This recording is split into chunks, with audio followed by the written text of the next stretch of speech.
Wow.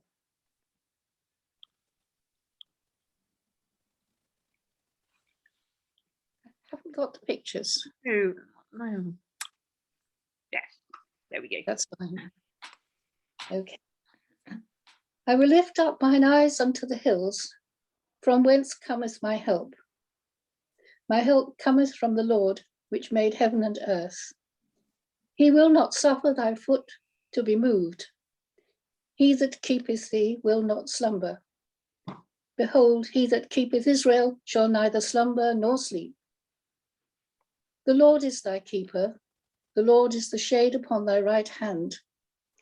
The sun shall not smite thee by day, nor the moon by night. The Lord shall preserve thee from all evil. He shall preserve thy soul. The Lord shall preserve thy going out and thy coming in from this time forth and forevermore.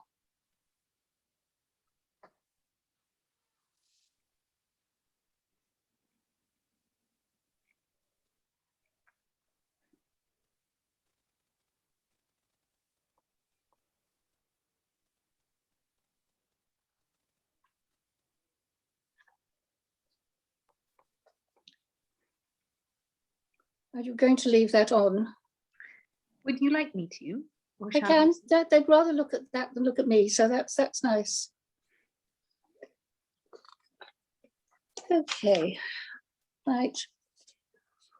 Long time ago, when I started my training for the priesthood, I was told that we were going to have a weekend away purely studying the Psalms. Oh dear, I thought, I'm not going to like that at all. But in fact, it was 2 or 3 days of absolute wonderment.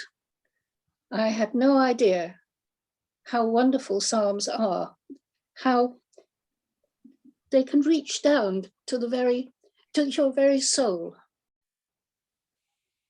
It was a few days of great enlightenment. And I think this Psalm 121, has been with me for a very long time, even from before the time that I knew it was a psalm, just the words. But mountains, hills have always been very important to me. Mm-hmm. What you're looking at now, if you haven't already realized, is Mount Kilimanjaro. And I lived in Kenya for 3 years, a long time ago now. Kilimanjaro, of course, is actually in Tanzania, but it's Kenya goes right up into the foothills of Kilimanjaro.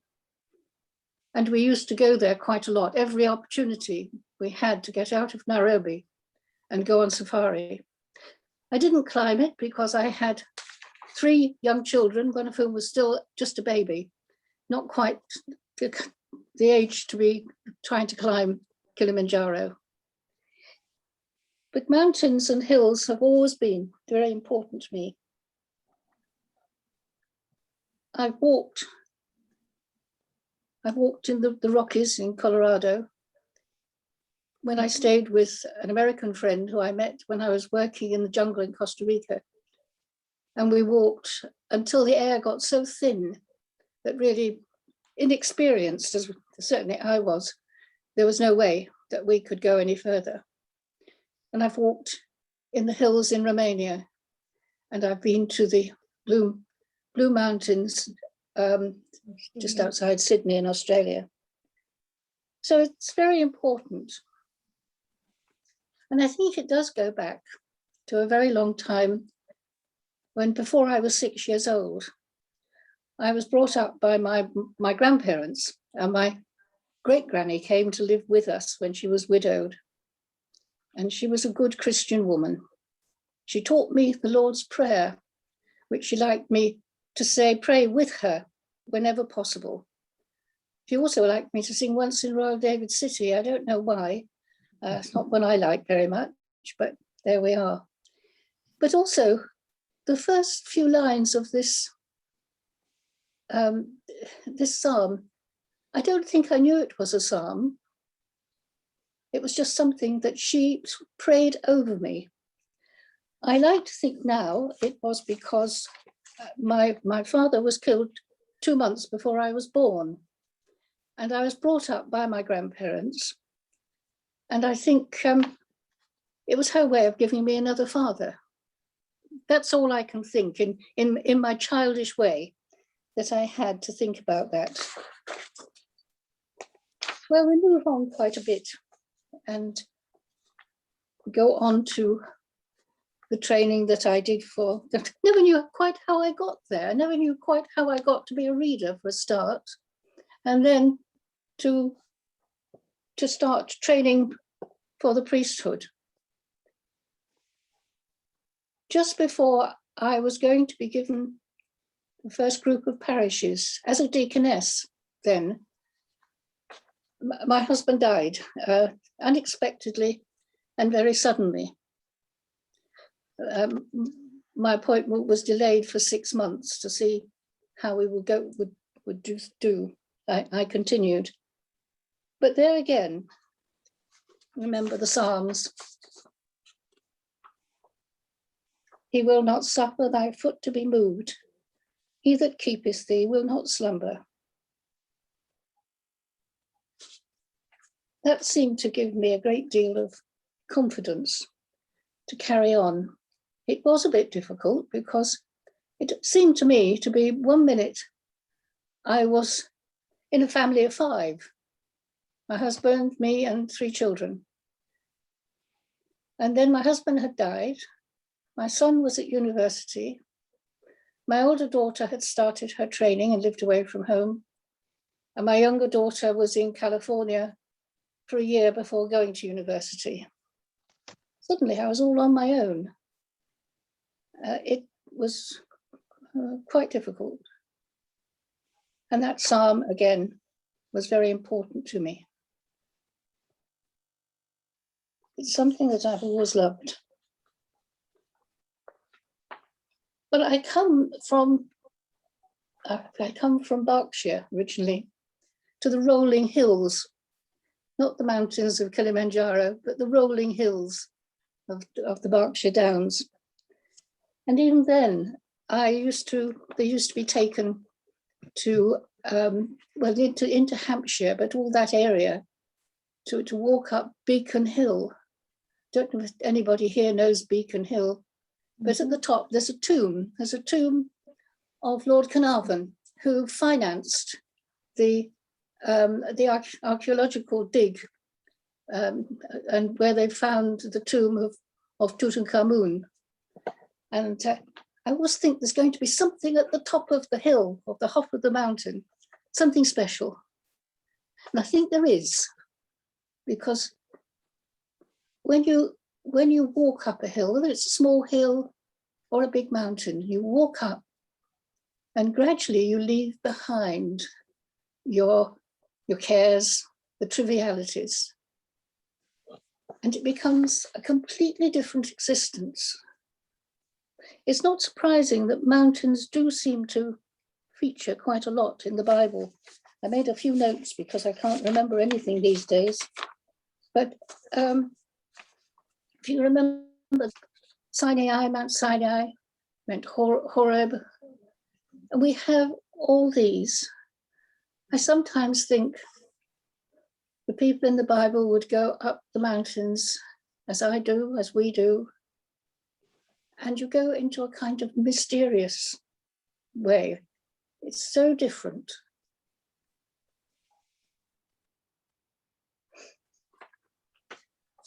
I could sing the song all the time.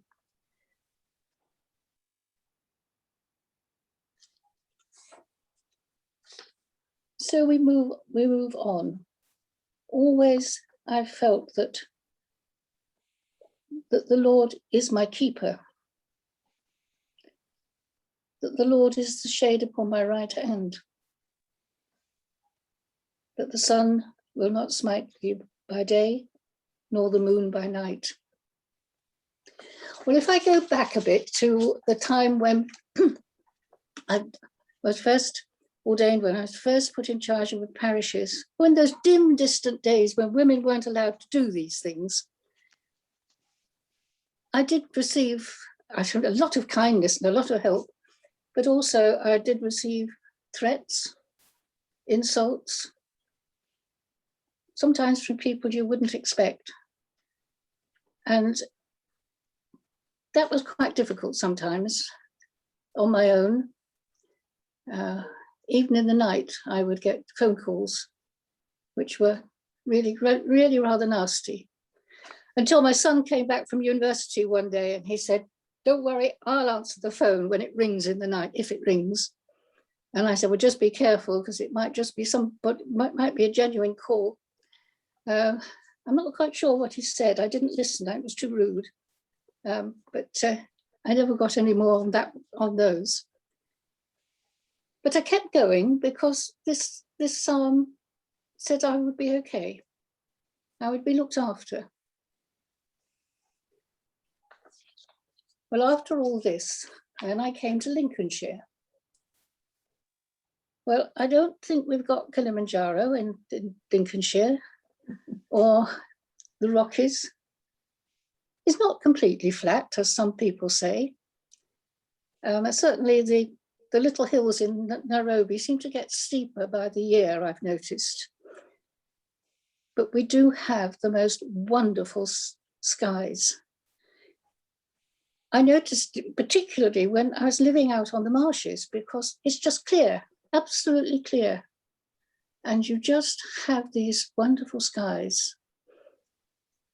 Where I live now, my daughter reckons I have the best view in Louth. Well, I think I've got one of them, because from my bedroom, or from anywhere in the house, but particularly from the bedroom, I can look out, and I hope we're going to show some photographs of this in a minute. I could look out across the recreation ground to St. James Church. And from my bed, oh, thank you. From my bed, I can see all this. I mean, some mornings, of course, it's all misty, but then that's another story, whether it's just thick mist. But I can actually lie in bed, and I have the blind half up, the window open, and I can look out at the sky. And then through the day, the sky changes as it goes round. And I'm very fortunate in having the sun all the day round, from early in the morning. One photograph I never been able to take, and I do want to. On 2 occasions, I've seen the sunrise on St. James Church, and that side of the church looks as if it's on fire. It's really quite surprising how much it looks as if the whole thing's on fire. I think it's my burning bush, but I don't know what it's telling me yet. Perhaps nothing. But I hope we'll have these on again in a little while, because we can just have a quiet time to look at them. So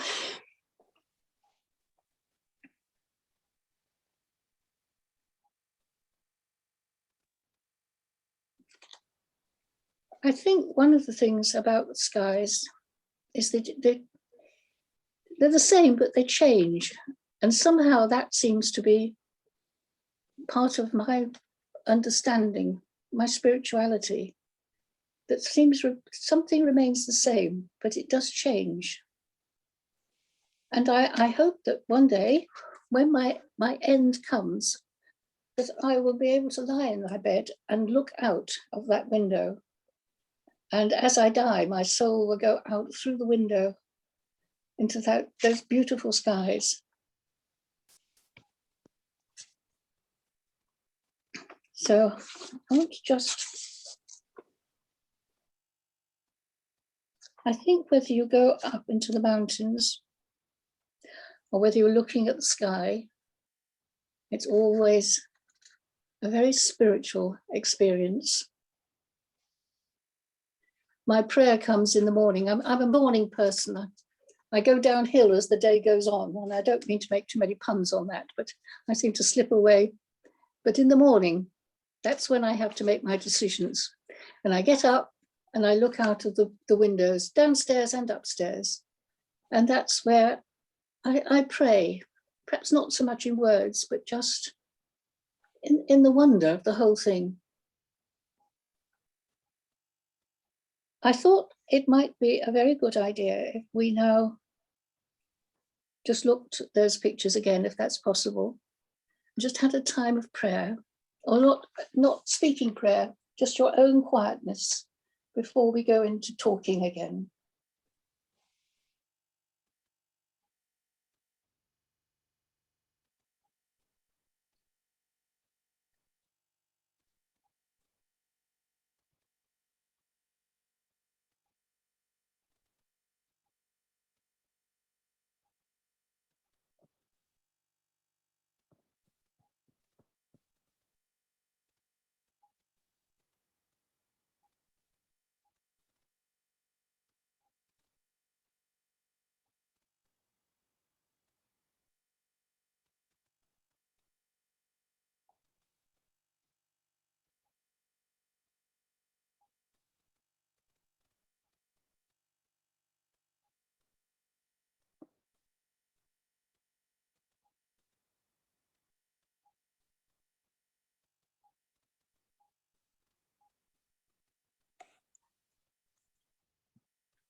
Would it be time now for us to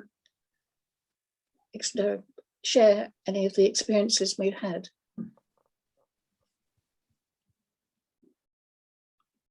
I'll stop the recording now so that we can do that. Okay, For yes. those who are attending via the recording, God be with you. And shall we say the grace together for them? May the grace of our Lord Jesus Christ and the love of God and the fellowship of the Holy Spirit be with us Be all, with us all evermore. evermore. Amen. Amen. Amen.